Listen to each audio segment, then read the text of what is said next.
Olá, no ar o programa Rio à Cidade. Hoje nós vamos conversar sobre a história da indústria do automóvel no Brasil.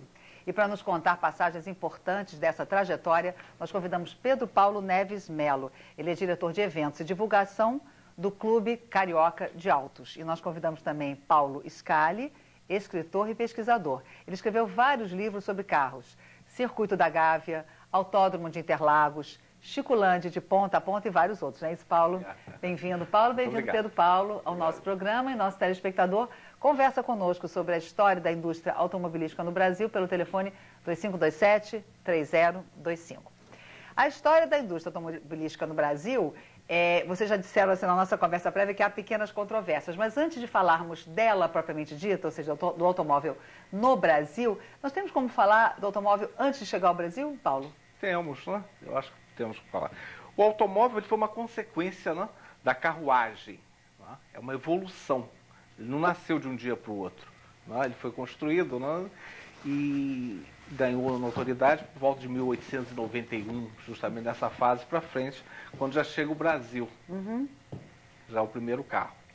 Agora, no Brasil, em que pese nós estarmos fazendo este ano 50 anos da indústria automobilística, mas eu queria que você falasse um pouco dos primórdios, porque havia trabalho com automóvel no Brasil antes de 56. Então, essa historinha do antes do 56, eu queria que você nos contasse. Certo. E depois quero que você, Pedro Paulo, vai entrando aqui na conversa com a gente. Olha, em 1919, a Ford foi a primeira montadora a instalar aqui no Brasil. Ela se instalou e logo mais tarde, em 25, chegou a Chevrolet, a General Motors. Em 1926, a Internacional de caminhões também. Aqui, já ainda na década de 20.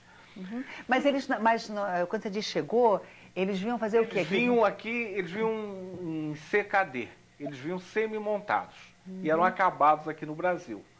E a nossa indústria de autopeças aqui ainda era pequena, era fraca nessa época, mas ela foi crescendo com o tempo. Começamos a construir pneus, construir vidro, construir bateria, radiadores, e os carros que eram colocados montados. E aí depois nós temos essa fase nacional. Na fase de 1947, do governo Dutra, que vai de 47 a 51, a nossa balança comercial ficou em muita dificuldade.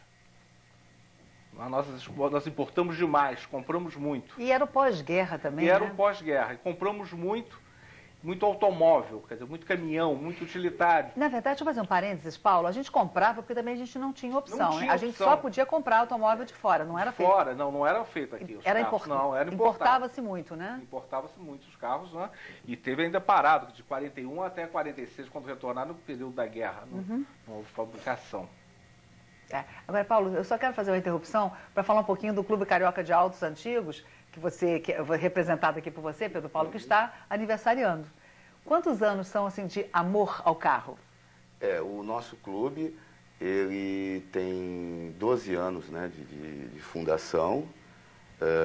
Começou por iniciativa de algumas pessoas que tinham paixão, né, em conservar, preservar seus carros antigos. E neste ano, né, nós tradicionalmente fazemos no final do ano, né, um grande evento, onde reunimos todo esse universo de pessoas, de colecionadores e amantes de carros antigos, e concentramos, né, essas pessoas num dia, num domingo, e lá fazemos uma grande festa, onde todo o público visita, vê os carros. É um dia muito agradável. Agora, vem cá, sabe uma coisa que quem não tem paixão por carros não entende, vocês podiam explicar? É exatamente isso, esse amor, esse cuidado, paixão é a palavra correta, essa admiração, essa vontade de ir de uma cidade a outra só para assistir, participar de uma exposição de carros antigos. Tem como vocês explicarem um pouco essa paixão? Se é que tem explicação? A explicação mais natural é que os carros, eles marcam momentos da vida da pessoa. Normalmente, uma pessoa jovem é marcado por momentos importantes na sua vida, como o primeiro carro que ganha do pai, quando passou na faculdade, ou então o primeiro carro que a família teve. Então aquilo marca profundamente as pessoas. E no futuro, quando ela tem condições de adquirir um carro, ela lembra daquele passado. Tem esse aspecto, Pedro Paulo, eu estou de acordo. Mas não tem um outro aspecto também, que é uma admiração muito grande pelas linhas do carro, pelos seus detalhes. Isso que você falou é importantíssimo.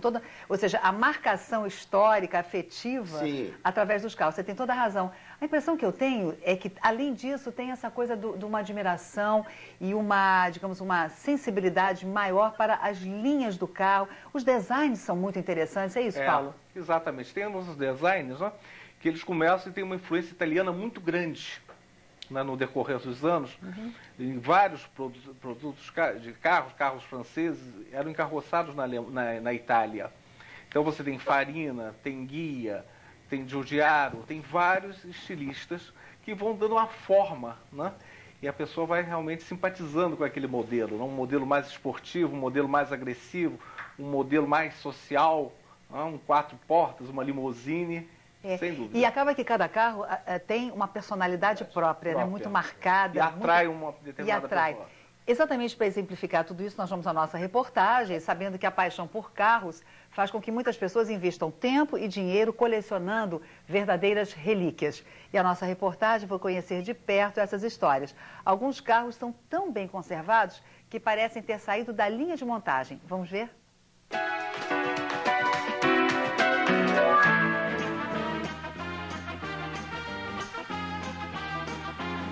Eles nem precisam disfarçar o orgulho. Afinal, a paixão é reluzente, declarada. Paixão por automóvel antigo, acho que é uma coisa um tanto quanto inexplicável, né? Uns nascem gostando, outros não. Eu, de garotinho, quando eu não tinha um carrinho, eu fazia um carrinho de barro, batia com uma madeirinha, moldava um carrinho. E com 16 anos, eu consegui comprar meu primeiro carro com o dinheiro do meu trabalho. Minha vida foi toda norteada em cima de carrões. Acho que realmente era uma paixão, é uma coisa meio inexplicável, porque meu pai nunca dirigiu um carro. Já o filho de Antônio Carlos seguiu cedo o gosto do pai. O meu primeiro carro foi um Fusquinha 69, que era do meu pai. Hoje são 4 carros. Tenho esse Fusca, tenho esse carro aqui, o Sport, tenho uma Mercedes 67 e tenho uma outra Mercedes 82, uma conversível. E o que dizer das loucuras que esta paixão provoca? Sonhar, a gente sempre pode sonhar bem alto, né? E o meu sonho é uma Corvette 58. O Clube Carioca de Autos Antigos existe há 12 anos e hoje tem mais de 90 associados. Eles se reúnem todo mês para trocar informações sobre compra, venda, restauração, manutenção, para contar histórias do automobilismo e desfilar seus carrões que marcaram épocas. Charmoso e elegante, o Karmann Ghia foi eleito um dos 15 produtos com design mais bonito do mundo. O carro foi o primeiro esportivo fabricado pela Volkswagen no Brasil. E entre os anos 60 e o início dos 70, foi o sonho de consumo dos brasileiros. O carro usado pelos bacanas, pelos playboys e, é claro, o preferido das moças. Na época existia muita gente endinheirado, então tinha muitos senhores, inclusive, não era só garotões, não. Muitos senhores que tinham lá seus Galaxy, na época eram Galaxy, e carro para a semana toda, com motorista e tudo mais. No final de semana, principalmente na Rua Augusta, né, eles iam paquerar, que era o carro preferido das moçoilas, realmente. Então, o Karmann Ghia, o sujeito saía com o Karmann Ghia garantido que não voltava sozinho. O simpático JK é uma série especial da marca Alfa Romeo, uma homenagem ao ex-presidente que abriu a indústria automobilística no Brasil. O Gordini 3 1967 está prestes a receber a placa preta, status para automóveis com mais de 30 anos e que continuam iguaizinhos como saíram da fábrica. Como vocês podem ver, tanto o painel como o estofamento, até mesmo o rádio, né, todo original, inclusive funcionando. Essa trava aqui exatamente é para as crianças não cair, não abrirem a porta, né, de dentro, e com isso facilitava. Foi um evento na época excepcional. O motor que todo mundo adora ver, que é um motor tão pequenininho que dá para levar na mão. E os motores que hoje em dia não se existe mais, até peça não existe mais. O mesmo deve acontecer com a Brasília de Dona Lívia, Daqui a 2 anos, ela também pode tirar a placa preta. Ainda tem aqui, ó, o plástico de fábrica. Tem até Geter, que era para os carros de luxo da época. Apesar de uma raridade tão bem cuidada, a amarelinha ainda roda muito chão. Ela tem sido meu carro de uso durante algum tempo já, uso diário. E ela vai para tudo que é canto, vai para a estrada de terra, ela é valente. Dona Lívia e o marido têm 5 carros. Mas será que algum deles está aberto a negócio? Só se o senhor quiser que haja desquite em casa, divórcio, separação, qualquer coisa dessa. Vender não, vender não.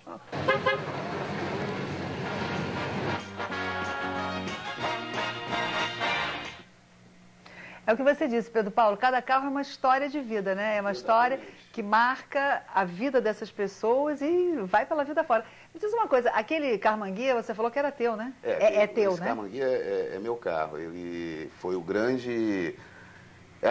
o grande sonho da minha época de garoto. Seu e de muita gente, né? Sim, todo mundo queria ter um Carmanguia, né? Na época que eu era bem garoto, era o carro de maior sucesso. Era o carro que todo garoto daquela idade almejava ter um dia, como hoje seriam os carros mais sofisticados, como o próprio Luciano falou na matéria.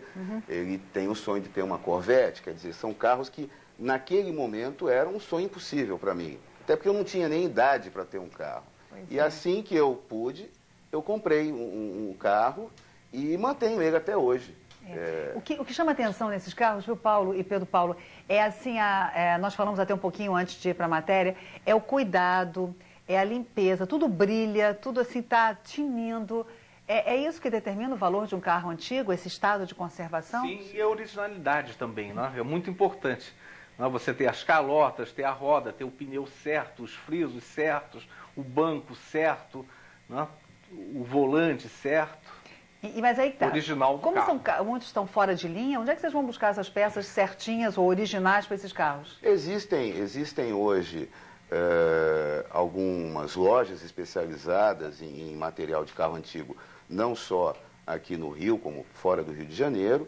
Há ainda o acesso pela internet, onde você consegue, dependendo do modelo do seu carro, se for importado, com facilidade lá fora. Tá? Mas, na verdade, é o que o Paulo falou.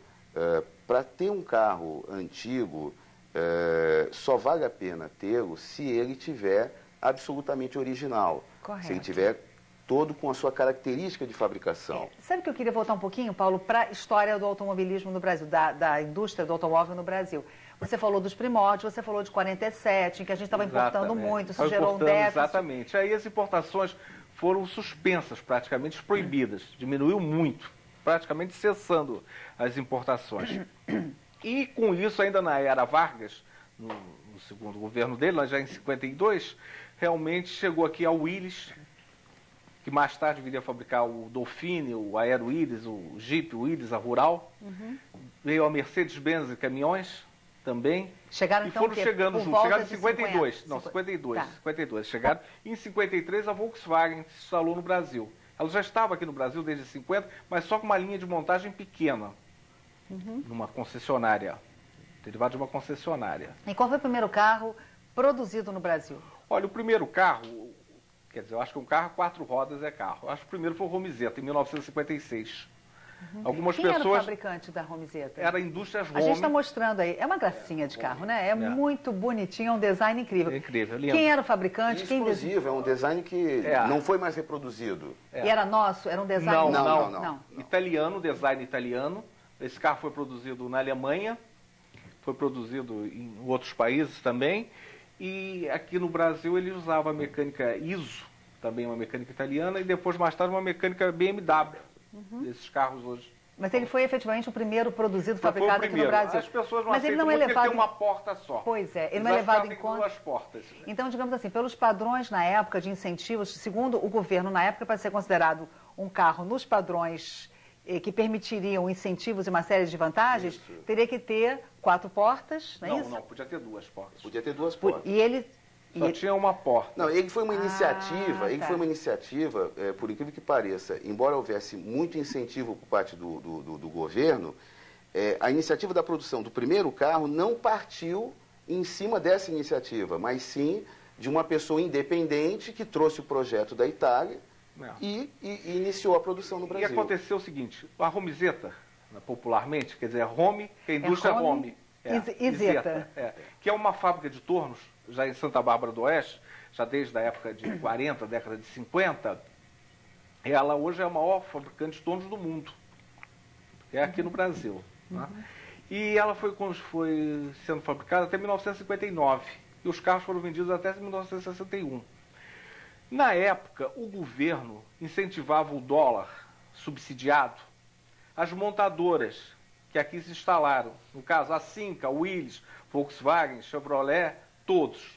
E não aceitaram ele, não deram. Então, o que aconteceu? O preço do carro foi ficando alto. Da Romizeta. Da Romizeta. Nós chegando próximo a um Dauphine, a um Volkswagen. Porque ele não tinha os incentivos, porque ele não obedeceu os padrões. O dólar dele custava 3, do outro custava 1,20. Então não tem como, acabou. Você sufoca. Infelizmente, de certa forma, você sufoca. Sufocou, não teve como. Olha só, a gente tem que ir para o intervalo, mas aí na volta, vamos falar então, não tendo sido a Romizeta, qual foi efetivamente o primeiro carro criado e produzido? É o DKV. Foi DKV VMAG? Já era o DKV VMAG. Bom, a gente vai para o intervalo, continuamos conversando, tem perguntas aqui dos nossos telespectadores e voltamos então conversando sobre a história da indústria automobilística no Brasil. Até já.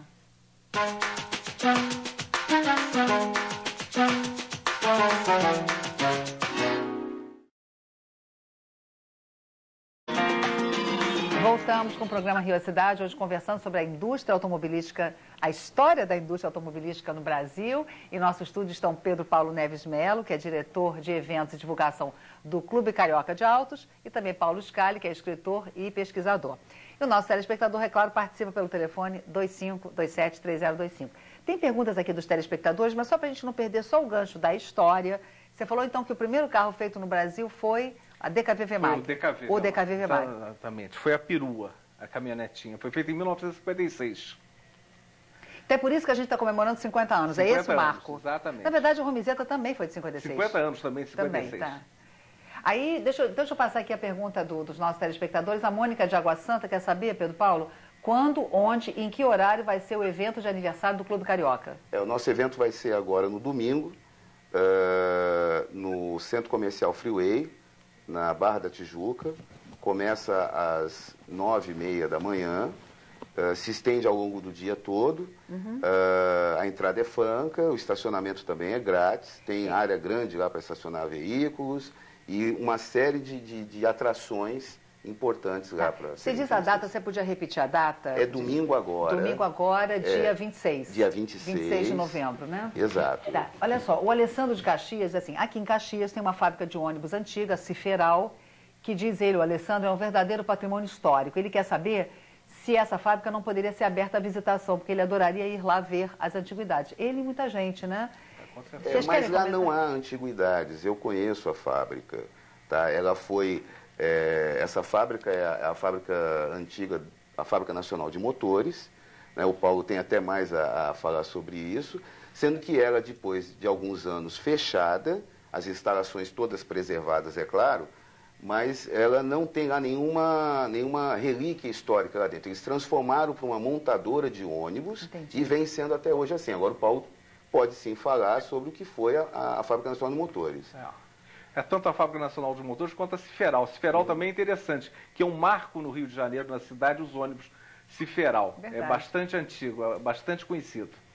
E justamente está locado onde é a Fábrica Nacional de Motores, que foi fundada em 1941, no primeiro governo Vargas, na época que fundaram a CSN e a FNM. Que era a FENEMER. A FENEMER. A pessoa chamava de FENEMER. FENEMER, exatamente, na Estrada Rio-Petrópolis. Isso. E o intuito seria a fabricação de motores de avião para a Segunda Guerra Mundial. Mas, na realidade, só fizeram 4 aviões. E pararam. Depois fabricaram várias tentativas. Fizeram geladeira, fizeram vários produtos diferentes.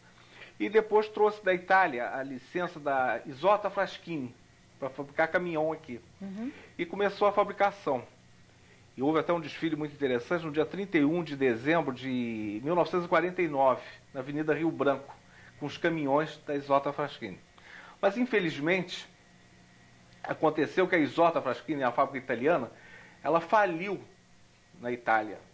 E por conseguinte... E por conseguinte aqui, que era feito, o caminhão era feito sob licença da MAN, que era uma fábrica de caminhões alemães, que já passava para a Itália. Olha só, Paulo e Pedro Paulo, o Aldo de Campo Grande nos dá parabéns pelo tema, ele gosta muito de automóvel, ele sugere que nós façamos mais programas assim. Obrigada, Aldo, pela sua participação. A gente está gostando muito do programa também, muito obrigada. E olha só, deixa eu te fazer mais uma pergunta. Aí depois da Romizeta e da DKV, o que veio nessa história da produção do automóvel aqui no Brasil? Esse é o primeiro ciclo, né? Vem o Volkswagen, né? Que hoje é o popular Fusca, a Kombi, a Rural, a Cinca.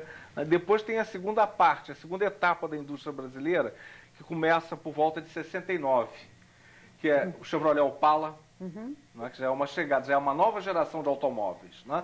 O Corcel, o Dodge Dart, então, o Galaxy chegou em 67. Antes de chegar nisso, então olha só, vou fazer uma interrupção na história que você está contando, porque o Aldo de Campo Grande... não, desculpa, o Aldo, eu acabei de falar a pergunta do Aldo. O Nilo de Guadalupe diz assim, trabalhei na Fábrica Nacional de Motores. Para ele, Nilo, o primeiro carro nacional foi o JK. O JK foi lançado, inclusive, na inauguração de Brasília, dia 21 de abril. Pelo impulso que JK, que o Juscelino Kubitschek deu à indústria automobilística? Sem dúvida, sem dúvida. É um carro fabricado no Brasil, sob a licença Alfa Romeo. Um carro que na época era bastante diferente dos outros, era com duplo comando no cabeçote, câmbio de 5 marchas, enfim, uma série de novidades. Mas esse nome era um apelido do carro. Na verdade, ele nunca teve o nome JK. Depois ele mudou de nome, né? Não, Mais tarde, não? Continuou sendo JK. Não, ele nunca teve o nome JK. Ele era Alfa Romeo. Não? Não. Diga, Paulo. Não, olha, eu acho que ele foi JK até abril de 64. Depois, com a a Alfa Romeo... A gente está com o JK aí no ar. Esse aqui, dá uma olhadinha. Esse é o JK. Esse é o JK, né? Tanto é que esse já é chamado de FNM 2150. 2150. Porque ele já é fabricado pós-64. Até abril de 64, ele é chamado JK. O nome JK foi escolhido na época antes da inauguração de Brasília. O presidente da Alfa Romeo trouxe de presente para o presidente da República 2 Alfas Romeo. Uma Julieta e uma outra Spider. Uma para cada filha. Para a Márcia e para a Maristela. E ele aceitou o nome JK. E esse nome foi até 64. Até 64. Depois passou a ser FNM 2000. Foi conhecido daí como FM 2000. Olha só, gente, eu estou só preocupada que o Wagner de Madureira está ali há um tempo esperando para a gente. Fala, Wagner. Boa tarde. Boa tarde, tudo bem? Boa tarde a todos. Boa tarde. Eu gostaria de saber o seguinte, se há algum ano específico para que o carro passe a ser antiguidade e como fazer para poder colocar o carro como raridade. Ok, Wagner, obrigada pela sua pergunta. Wagner, então, quer dizer, qual é essa idade em que você passa a classificar o carro como antigo? Um carro passa a ter valor histórico, né, valor de antiguidade, quando ele faz 30 anos de existência, de fabricação. Tá? Aí sim ele passa a, inclusive, fazer jus a receber aquela placa preta que foi falado no início do programa. Foi falado em relação a Brasília, né? Depois, Isso. Olha só, o Nilo de Guadalupe diz... Não, perdão, o Nilo, eu já falei a pergunta do Nilo. O Marcelo do Irajá. Ele queria saber a opinião de vocês sobre os carros tuning. É isso mesmo? Os carros modificados. É tuning? É tuning. Tuning, os carros modificados. O que é isso? Na verdade, é um modismo, né, atual. Modificar veículos, as suas características originais. Uma moda que já está em todo o mundo e veio para o Brasil recentemente, mas já é uma coisa que acontece há muito tempo. A minha concepção é que uma mudança de nome. Antigamente, na década de 70, nós modificávamos carros, chamávamos de carros envenenados, carros preparados. E fazíamos rebaixamento de suspensão, colocação de rodas largas, mudança de bancos. E, por modismo, mudaram o nome. Hoje chamam de tuning, mas é a mesma coisa. É o carro modificado. Só que o carro perde o valor histórico quando se faz esse tipo de mudança. E é bom você assinalar isso, né? Sim, com certeza. Deixa eu fazer uma coisa, fazer uma proposta para vocês. Nós estamos com algumas fotos de carros antigos, a gente vai passar essa sequência, vocês vão só identificando para nós que carros são esses. Vamos pedir para a nossa produção soltar aí. Aero Willys, é isso? Rural, não? Rural Willys. E aí vamos ver a nossa sequência. Romizeta, que nós vimos já no início do programa, né? Isso. Esse aí? É uma Puma GTB. Em seguida, a gente tem mais um, esse? Um Ford Maverick GT. Vamos ver qual é o próximo que a gente tem para mostrar? Essa é uma Itamaraty. A Aero-Willys, né? Aero-Willys. Como Aero-Willys Itamaraty, isso mesmo. Esse é um Dodge Dart, né? Modelo 73. Isso aí. E esse é o primeiro veículo, né? A DKV. É a DKV da Vemag. Esse é um Dodge Charger, o primeiro da série, né? Dos Chargers. Essa é uma Aero-Willys 2600. Esse é um Santa Matilde, um carro de fibra. É pena que a gente não tenha mais tempo para continuar aqui. Eu estou com um livro aqui do Paulo, que eu vou mostrar já terminando o programa. Um livro sobre Interlagos, né? Interlagos. Esse livro é a comemoração dos 450 anos de São Paulo. E eu consegui. Perfeito. Pronto. Perfeito. Olha só, Paulo, muito obrigada pela sua presença. Pedro Paulo, muito obrigada. A gente aprendeu muito com vocês. Voltem sempre. Obrigada a todos vocês que participaram do programa de hoje e conversamos sobre a história da indústria automobilística no Brasil. Um grande abraço, até o próximo encontro.